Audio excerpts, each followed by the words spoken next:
세월이 흐르면서 물가 상승에 의해서 돈의 가치가 점점 떨어진다는 것은 이제는 모두 다 잘 알고 있을 것입니다. 10년 전, 20년, 30년 전의 물가, 외식비, 교통비, 월급을 지금 생각해보면 참 많이도 올랐습니다. 반대로 돈의 가치가 참 많이 떨어졌다라고 생각을 할 것입니다. 이것은 앞으로 미래에도 그동안 지나왔던 과거처럼 마찬가지입니다. 보유하고 있는 돈을 투자하지 않고 집에 보관을 하거나 은행에 넣어두는 것은 매년 오르는 물가 상승률을 생각해 본다면 집에 보관하고 있는 것은 최악의 방법이에요. 이것은 돈을 매년 버리는 거예요. 물가 상승률에 따라서. 그 다음에 은행에 이자만 받고 넣어두는 것입니다. 은행 이자는 매년 평균 물가 상승률을 따라갈 뿐이에요. 이것도 이제 대부분 알고 계실 겁니다. 결국에는 투자를 하지 않으면 돈의 가치는 점점 떨어지기 때문에 보유하고 있는 돈을 투자를 해야만 한다는 것 이제 어느 정도 아실 겁니다. 그런데 주식시장의 특징은 주가가 오르면 오를수록 개인 투자자들의 주식시장 참여율은 증가합니다. 이것은 역사적인 사실이고 앞으로도 영원히 역사적인 반복이 될 거예요. 그러나 주가가 반대로 하락을 하게 되면 주식시장 어떤 현상이 벌어지겠습니까? 주가가 오를수록 개인 투자자들 참여율이 점점 높아지는데 반대로 주가가 하락하게 되면 그 아까운 주식을 다 팔아버리고 떠날 것 아닙니까? 그 반대 현상이 나오겠죠. 사람의 심리가 투자 금액이 적을수록 분산 투자가 아닌 이 급등주, 테마주, 뉴스에 막 오르내리는 큰 폭으로 올랐다는 그런 종목들을 찾는 경향이 있어요. 그러나 투자 금액이 커질수록 안정적이고 우량주 위주로 종목 선택을 하고 장기 투자 쪽으로 흐르는 경향이 있습니다. 또한 주식 투자를 시작한 지 얼마 안 되는 사람들은 이 주식시장의 생태, 생리, 이 원리, 이 역사를 잘 모르기 때문에 수익이 나면 이 강세장, 상승장이기 때문에 대부분의 사람들이 수익이 나는 그 시기인데 그걸 모르고 본인이 잘해서 수익이 난 줄로 생각을 하게 됩니다. 그 대표적인 예가 바로 재작년 2021년의 상승장이었습니다. 주식 투자 생활을 즐겁게, 행복하게, 편하게 그렇게 해야, 그런 마인드로 해야 장기 투자할 것 아닙니까? 장기 투자를 하려면 일단 기대 수익률을 높게 잡지 말아야 합니다. 아니, 이 수익률이 높을수록 좋죠. 그 싫어하는 사람이 세상에 어디 있습니까? 그렇게 하는 최선의 길은 목표 수익률을 낮게 잡는 거예요. 그래야 즐겁게 편하게 장기 투자할 수 있어요. 한 달 평균 1%씩만 올라. 이거 감질나서 어떻게 겨우 내가 한 달에 1%씩 오르는 거 보고 내가 주식 투자하나? 그럼요. 한 달 평균 1%의 수익률만 계속 난다 그러면 성공적인 투자예요.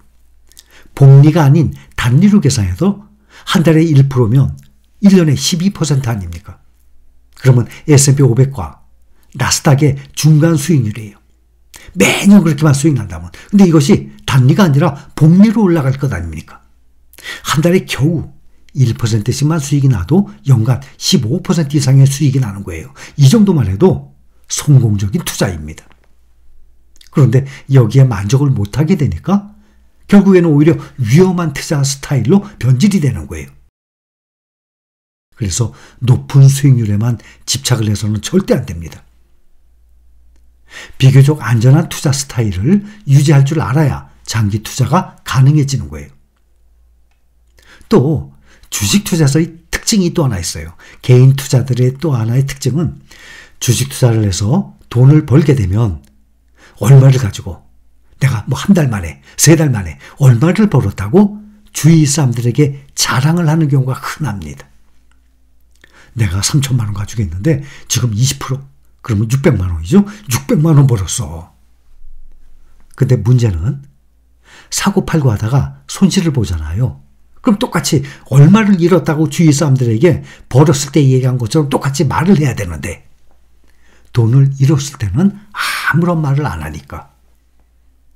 주위에서 보면 저 사람은 주식 투자해서 계속 돈을 벌기만 하나 보다 라고 생각할 거예요. 근데 시간이 지나고 보면 결국에 일부도 성공하는 사람이 있겠지만 대부분의 개인 투자자들은 사고 팔고 하다가 시장에 들고 들어온 자금 대부분을 잃고 마는 경우가 허다합니다. 주식 투자에서 돈을 벌었다는 사람은 자랑을 해요. 그런데 돈을 잃은 사람은 조용해요. 그것이 주식 투자의 특징이라고도 할 수 있습니다. 100여 년의 역사상으로 길게 보면 꾸준히 우상향을 이렇게 해왔지만 그 과정 사이사이의 주가를 보면 톱니바퀴처럼 오르내렸습니다. 주가가 폭락하는 시기 또한 많이 있었습니다. 그런데 이런 하락장의 시기 누구나 받아들여야 하는 당연한 구간이에요. 이거를 안 받아들이고 투자할 수 있는 사람 없습니다. 이것을 하락장을 받아들이지 않고 투자할 수 있는 사람은 세상에 없어요. 그러니까 주식 투자를 한다 그러면 누구를 막론하고 하락장, 특히 작년과 같이 이런 하락장들 누구든지 다 받아들여야 합니다. 연중으로도 10% 이상씩 하락을 하면서 조정 구간에 접어드는 경우 아주 많아요. 비일비재합니다. 하물며 몇 년에 한 번씩 찾아오는 언젠가일진 그것 또한 당연히 모르죠. 그걸 알면은 정말 세계 1등 부자 될 것입니다. 몇 년 후에 하락장 온다. 몇 년 후에 상승장 온다. 언제가 꼭지다. 언젠가 바닥이다. 이거는 누구도 모릅니다. 정말 내놓으라는 전문가도 모릅니다. 이렇게 몇 년에 한 번씩 찾아오는 30% 이상의 이 큰 하락장, 약세장. 이때의 공포감, 스트레스, 두려움, 불안감, 이거는 누구에게나 똑같이 오는 감정이에요. 어떤 사람은 아무렇지도 않아. 그런 사람 이 세상에 없습니다. 그러나 이것을 경험으로써 충분히 이겨낼 수 있는 사람들이 일부가 있는 것이죠. 이런 주가의 하락에 의한 시련 모두 이겨낸 사람만 장기 투자로 성공할 수 있다는 것을 우리는 꼭 명심해야 합니다. 우리의 투자 전략은 항상 제가 강조하는 것은 좋은 뉴스든 나쁜 뉴스든 항상 상존합니다. 주가가 오르든 내리든 관계없이 꾸준히 우리는 매월 정액 정리식으로 투자 방법을 실천을 하고 또 하나 중요한 것, 한 종목에 많은 비중을 두지 않고 골고루 분산 투자를 할 것이고 이런 방법으로 매수한 주식을 장기 보유하는 전략을 취한다면 개인 투자자가 주식시장에서 돈을 벌기가 어렵다는 선례를 깨고 우리는 모두 노후 대비에 성공을 할 것이니 분명합니다.